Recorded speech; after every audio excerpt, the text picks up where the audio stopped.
नमस्कार साथियों। आज का सेशन बहुत ही ज़्यादा इन्फॉर्मेटिव एंड डिबेटेबल होने वाला है क्योंकि आज हम जिस पर्टिकुलर टॉपिक की बात करने वाले हैं दैट इज अलास्का। ये पीस ऑफ लैंड के ऊपर रिसेंटली इतने कंट्रोवर्सीज हो गए जिसके बेसिस के ऊपर कुछ स्कॉलर्स ने ये भी दावा कर दिया कि आगे आने वाले समय में वर्ल्ड वॉर 3 अगर होना है तो वो इसी पर्टिकुलर पीस ऑफ लैंड की वजह से होना है। तो आज हम इसी piece of land that is Alaska, जो आज यूएसए का वन ऑफ द स्टेट्स है, उसके ऊपर हम बात करेंगे कि सबसे पहले अलास्का का हिस्ट्री क्या है।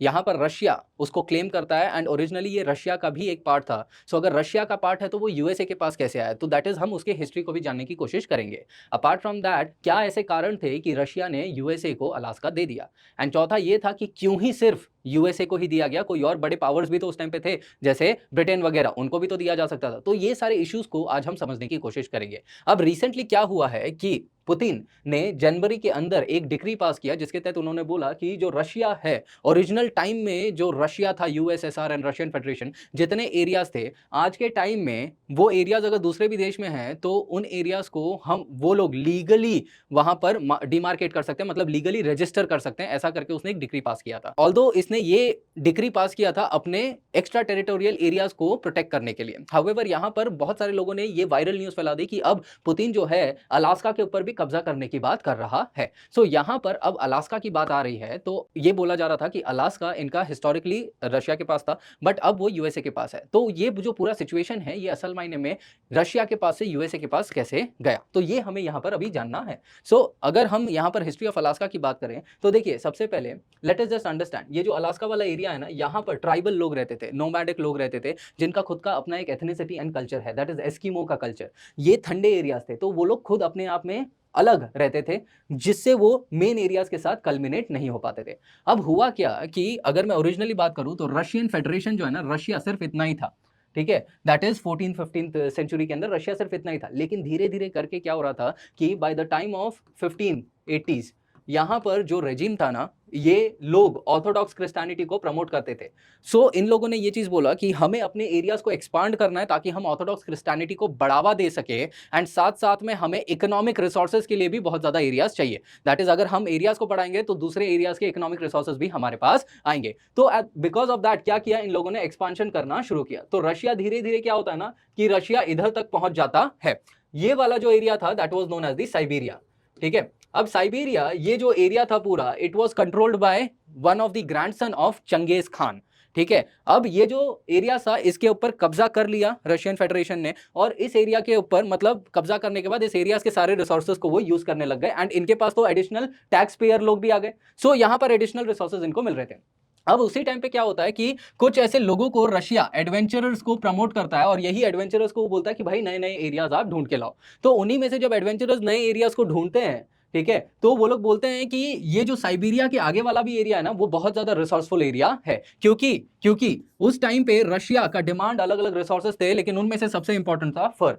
फर मतलब यहाँ पर जो भी जानवर पाए जाते थे उनके ऊपर वो मोटी चमड़ी का कोट होता है ना, जो उनको ठंडी से बचाता है, तो वही चमड़ी से कपड़े बनाए जाते थे जिसको बहुत ज्यादा हाई वैल्यू पैसे पे बेचा जाता था। So based on that Russia को एक अपॉर्चुनिटी मिला, ऑलरेडी वो साइबेरिया के अंदर आ चुका था। तो अब उसने क्या किया रशिया ने, eight that point of time Russia के मतलब ड्यूरिंग द 18th सेंचुरी, ठीक है, अब अगर मैं इसकी नियरली बात करूं तो 1720s के अंदर एक जार थे रशिया के, that was Peter the great, ठीक है। अब ये पीटर द ग्रेट बहुत ही एम्बिशियस पर्सनालिटी थे जिनको नए नए एरियाज को एक्सप्लोर करना था। So at that point of time एक डैनिश पर्सनालिटी यहाँ पर थे जिनका नाम था विटियस बेरिंग।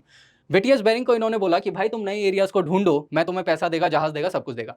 सो विटियस बेरिंग ने क्या किया, उन्होंने बोला ठीक है। विटियस बेरिंग जो एक डैनिश पर्सनालिटी थे, उनके साथ साथ एक और अपने बंदे को भी इन्होंने भेजा, दैट इज 1741 में रशिया ने, मतलब जो पीटर द ग्रेट ने ये एक आइडियोलॉजी लाया था कि हमको एक्सपांशन करना है, नए एरियाज ढूंढने हैं, उसके बेसिस पे रशिया बहुत ज्यादा इन्फ्लुएंस हो गया था। एंड आफ्टर दैट 1741 में इन लोगों ने वो डैनिश पर्सनालिटी वेटियस बेरिंग से बात की, एंड वेटियस बेरिंग के साथ साथ उन्होंने अपने एक रशियन बंदे को भी साथ में भेजा ये नए एरियाज ढूंढने के लिए। वो दोनों ने दो जहाज, ये सी ऑफ ऑस्टॉक जो है ना, यहां से वो दो जहाज लेके वो लोग निकले, ये यूएसए की तरफ बढ़ते गए। देखो यहां से वो आए, यहां पर जैसे ही उन्होंने एक पहाड़ देखा, यकाटुक पहाड़ था यहाँ पर, जो अलास्का का आज के टाइम में अलास्का के अंदर है, यहां से जब उन्होंने देखा तो उन्होंने बोला अरे भाई जमीन मिल गई हमको। तो यहां से वो इंफॉर्मेशन वापस देने के लिए वो यहां पर आते हैं कि भाई जमीन हमको मिल गई है। उसके बाद ये लोग वापस से एक और एक्सपेडिशन करते हैं, यही दो पर्सनालिटीज, एंड यहां पर बहुत सारे रिसोर्सेज को वो इकट्ठा कर लेते हैं। एंड जब वो वापस आ रहे होते हैं उसी बीच में यहां पर जो है ना एलुटियन आइलैंड्स होते हैं, यहीं पर बहुत बड़ा एक स्टॉर्म आता है जिसके बेसिस पे ये वेटियस बेरिंग का जहाज टूट जाता है, खत्म हो जाता है एंड उसके बहुत सारे लोग ऑल्दो वो जहाज को रिपेयर कर लेते हैं एंड जब वो वापस आते हैं तो ये रिसोर्सेज को देख के रशियन फेडरेशन बोलता है कि इनको सोने की खदान मिल गई। So at that point of time Russia ये सोच लेता है कि इसको अलास्का के पास जाना है, अलास्का में अपने एस्टैब्लिशमेंट्स करने हैं। सो रशिया जाता है और यहाँ के जो नोमैडिक पॉपुलेशन है उसके ऊपर ये कॉलोनाइजेशन करता है। अब जब इसने कॉलोनाइजेशन कर लिया तो यहाँ से वो रिसोर्सेज एक्सट्रैक्ट कर रहा है, लेकिन एक्सट्रैक्ट करने के बाद ये जो सेंट पीटर्सबर्ग है एंड मॉस्को है ये कितना ज्यादा दूर है, ठीक है, बहुत ज्यादा दूर है, कम्युनिकेशन भी हो पाना बहुत ज्यादा मुश्किल था। सो इन्होंने क्या किया, मतलब अलास्का के अंदर ज्यादा पॉपुलेशन भी नहीं आ सकता था रशिया का, क्योंकि ये ठंडा एरिया, कोल्ड एरिया है एंड एग्रीकल्चरल प्रोडक्ट्स भी यहाँ से अलास्का में लाना बहुत ज्यादा कठिन था, क्योंकि इस एरियाज के अंदर रहना बहुत मुश्किल था, ये फेटल था, इतने ठंडे ठंडे जगहों पर रहना बहुत, मतलब मौत को दावत देना जैसा था। So at this point of time इन लोगों ने क्या किया कि ठीक है हम अपने रिसोर्सेज यहां पर नहीं भेज सकते, तो क्या हुआ, तो इन लोगों ने दूसरे एरिया से बात करना शुरू किया। दैट इज दूसरे एरियाज में यहां से यहां पर ये लोग पहुंच जाते हैं, दैट इज इधर, ठीक है, कैलिफोर्निया के इधर ये लोग पहुंच जाते हैं और अपने जो भी आइटम्स इनको अलास्का से ये लोग कमाते हैं उसको ये लोग कहां पर, यहां पर ये लोग ट्रेड करेंगे। अब ट्रेड करते टाइम पे क्या हो रहा है कि इन्होंने यहां पर अपने सेटलमेंट्स भी बना दिया, फोर्ट रॉस, लेकिन यहां पर बनाने के बाद लंबे समय तक ये ट्रेड करने की कोशिश करते हैं, बट ये इतने ज्यादा सक्सेसफुल नहीं हो पाते हैं, रशियन फेडरेशन इतना सक्सेसफुल नहीं हो पाता है। उसी पर्टिकुलर टाइम पे क्या होता है कि ये जो था ये कहीं ना कहीं रशियंस के लिए एक लॉस मेकिंग एरिया हो चुका था, क्योंकि इनको यहाँ से इतने ज्यादा रिसोर्सेज नहीं मिल रहे थे एंड दैट इज वाई ये लोग अब डिसाइड करते हैं during the time of 19th century AD कि ये लोग इस पर्टिकुलर एरिया को बेच देंगे। बेचने के लिए इनके पास दो ऑप्शंस थे, या तो ये यूएसए को बेचें या तो फिर उस पर्टिकुलर टाइम पर ये ब्रिटेन को ये लोग बेच दें।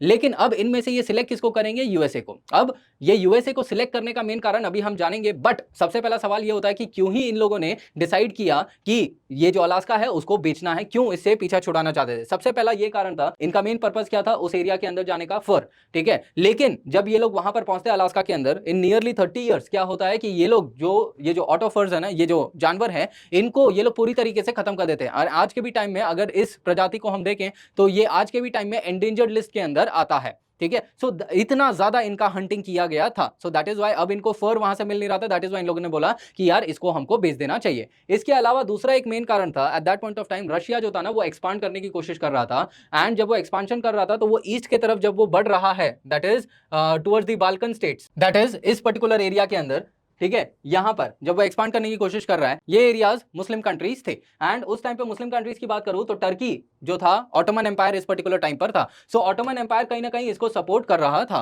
And eight that point of time Britain और फ्रांस भी थे। सो जब रशिया इन कंट्रीज के ऊपर एक्सपांड कर रहा है तो ऑटोमन एम्पायर ने क्या कर दिया, दैट इज टर्की ने रशिया के ऊपर हमला, अटैक शुरू कर दिया and eight that point of time Britain और फ्रांस दोनों ने ही ऑटोमन एम्पायर का साथ देने का प्रयास किया रशियन फेडरेशन के खिलाफ। सो यहां पर रशिया अब ये चीज सोचता है एंड इस पर्टिकुलर वॉर्स को हम बोलते हैं क्रीमियन वॉर्स। सो इन क्रीमियन वॉर्स के लिए पैसा चाहिए था। सो पैसे के लिए जब ब्रिटेन ऑपोजिट साइड पे है तो जाहिर सी बात है वो ब्रिटेन को तो बेच नहीं सकता है, ऑल्दो ब्रिटेन के पास पैसा था, लेकिन वो फिर यहां पर क्या करता है, यूएसए को इस पर्टिकुलर एरिया को बेच देता है।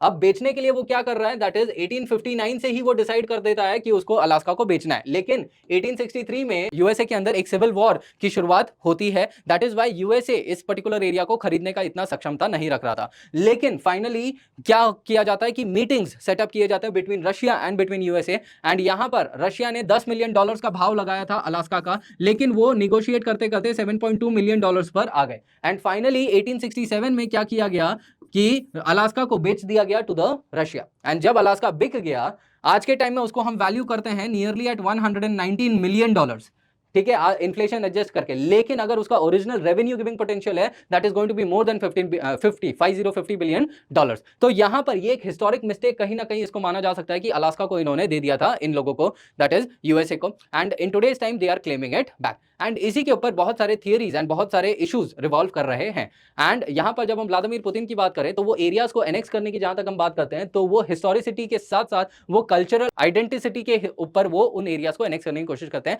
जहां पर ये बेसिकली बोल रहे हैं कि अलास्का के अंदर जो भी, ऑल्दो ये पॉलिटिकली यूएसए का पार्ट है, बट यहां पर हिस्टोरिकली एंड कल्चरली अगर हम बात करें, जो यहाँ के लोग हैं, एथनिसिटी है, उनका मेजर एसोसिएशन रशिया से है। मतलब धार्मिक and ethnicity and socio cultural norm similar Russia से है, ना कि यूएसए से है। तो यहाँ पर इस पर्टिकुलर बेसिस पे रशिया आज के भी टाइम में इस अलास्का वाले एरिया को क्लेम करता है। लेकिन अब देखने की बात यह है कि आगे चल के क्या कभी यूएसए अलास्का के ऊपर अपना क्लेम छोड़ेगा क्या? So that is the bigger picture and in time we will come to know about that. So with this I end this particular session. Thank you everybody for watching.